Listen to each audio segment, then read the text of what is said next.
Hey guys! Welcome back again to my YouTube channel, and for today's video, i-share ko sa inyo yung naging application journey ko sa MacroAsia as a passenger service agent. Nag-upload ako sa TikTok ng mini vlog or ng application journey ko sa MacroAsia as a passenger service agent, and then umabot na rin siya ng 100k views. And then marami nag-comment sa inyo about ano daw yung mga questions na tinatanong during initial interview and during final interview. At paano daw yung naging process sa pag-apply ko as a passenger service agent. So dito sa video na ito ay matatalakay natin yan. Pero bago ang lahat, please don't forget to like, share, subscribe, and hit the bell button para maging updated kayo sa mga videos na upload ko dito sa aking YouTube channel. Sa previous vlog ko ay nagkaroon ako ng job hunting kasama yung kaibigan ko. Pumunta kami sa Makati para pumunta dun sa agency na pag-a-applyan naming dalawa. So nag-apply ako dun sa unang agency as a front office associate, lobby ambassador, and concierge. Pero unfortunately, hindi ako natanggap kasi ang hinahanap nila ay yung may experience na dun sa position na yun. Pero hindi doon natapos ang lahat kasi nag-offer sila sa akin ng another position which is a waiter or food server sa 4-star hotel sa Pasay.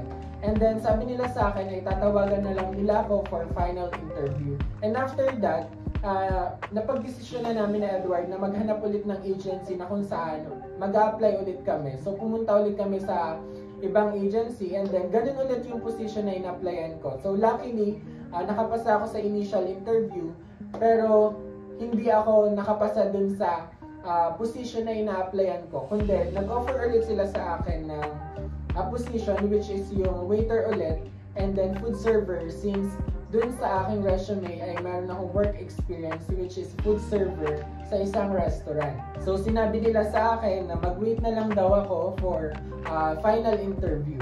And then after nung mga araw na yon, parang natatagalan na ako kasi hindi pa sila tumatawag sa akin. So nag-decide ako na bumalik dun sa una kong plano, which is mag-apply sa MacroAsia as a passenger service agent. Noong July 18 ng gabi, sinabi ko sa sarili ko na kapag nag-post itong page nila na may hiring sila, pupunta na agad ako kahit kinabukasan pa yan. So noong July 18, habang nag-scroll ako sa Facebook, nakita ko yung post nila na hiring sila ng July 19. And nung araw na yun ay bumabagyo, sobrang lakas ng ulan. Pero sinabi ko sa sarili ko, kahit umuulan ka pa, pupuntahan kita para lang magkaroon ako ng chance or magkatrabaho na ako. And then nung July 19 ng umaga, hindi na siya masyadong umuulan. Then nakapag-bihis na ako, prepare na ako, lumabas na ako ng bahay, and nag-book na ako ng sa Move It. And then nung nandun na ako sa labas, biglang lumakas yung ulan.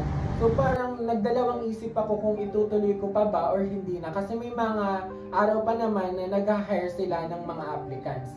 Pero sinabi ko dahil nakabase na ako, prepared na ako, ilalaban ko na rin, pupunta na ako kahit umulan pa yan. Since meron namang raincoat yung Move It or yung rider na sasakyan ko. And then pagkadating ko dun sa MacroAsia, wala masyadong applicant since bumabagyo nga at sobrang lakas ng ulan.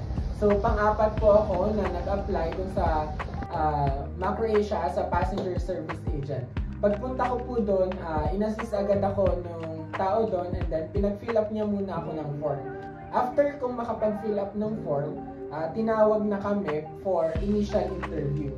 So during the initial interview, based on my experience, dalawa po kami doon sa room, and then yung HR na mag-i-interview sa amin. So during the interview, tips ko lang, maging confident ka lang at dapat alam mo kung ano yung posisyon na ina-applyan mo, as well as clear and malakas yung boses mo habang nagsasalita ka para convincing dun sa HR yung sagot mo at matanggap ka or makapasa ka sa initial interview. After ko pong mag-initial interview, kapag nakapasa po kayo, i-advise po kayo ng HR na mag-take ng exam, which is yung exam ay for me lang kasi hindi po ako magaling talaga sa math, and then hindi ko rin gusto ang math. Nahirapan po ako, pero kung kayo po ay magaling sa math, alam ko pong kayang-kaya niyo po yun. After kung makapag-exam, so pinasa ko na yung test paper ko, and then sinabi nila sa akin na mag-wait na lang daw ako ng email nila or invitation nila for face-to-face or final interview. After ng ilang araw kung pagtitingin ng email ko umaga, tanghali, gabi ay nung July 23, nag-email na sila sa akin or nag-invite na nila ako for face-to-face or final interview.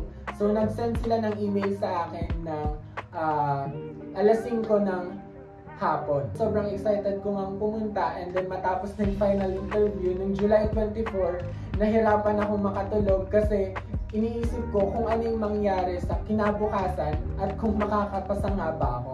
So, ang nangyari noong July 25, umuulan pa rin kasi nga may bagyo.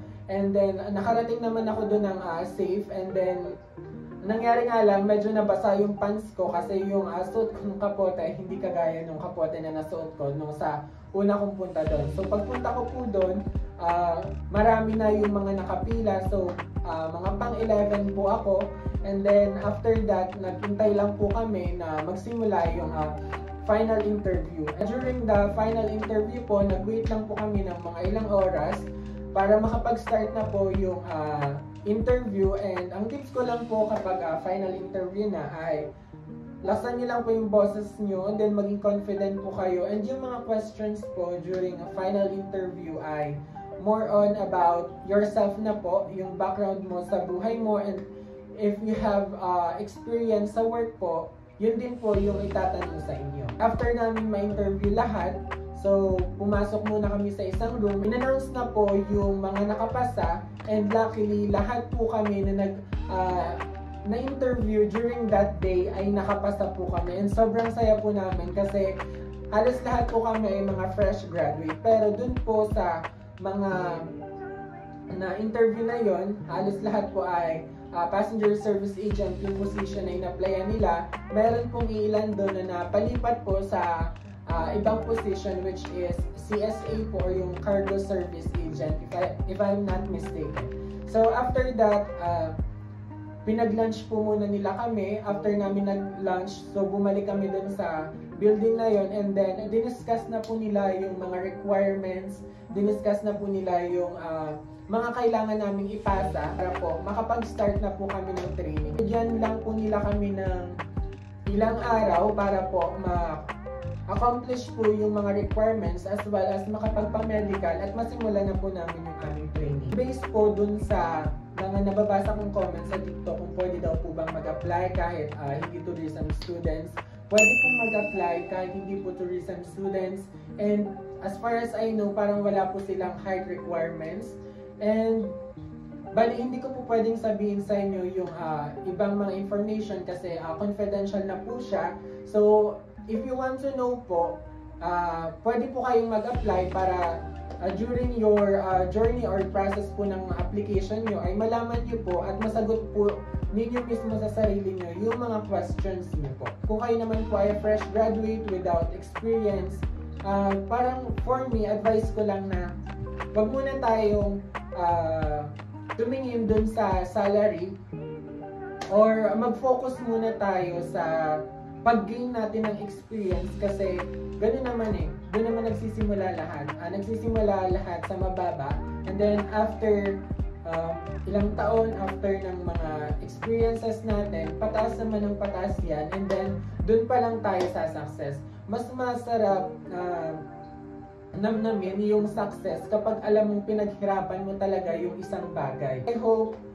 may natutunan po kayo or nasagot ko po yung ilang comments nyo sa TikTok videos ko po and ngayon po ay mag-wait na lang po tayo for training. Bali, na-accomplish lang po muna natin yung mga requirements nila and then medical and after that po, ready na po tayo for training and after training, hopefully na ma-deploy po agad tayo and makapagtrabaho na agad tayo at tayo ay makapagpalala.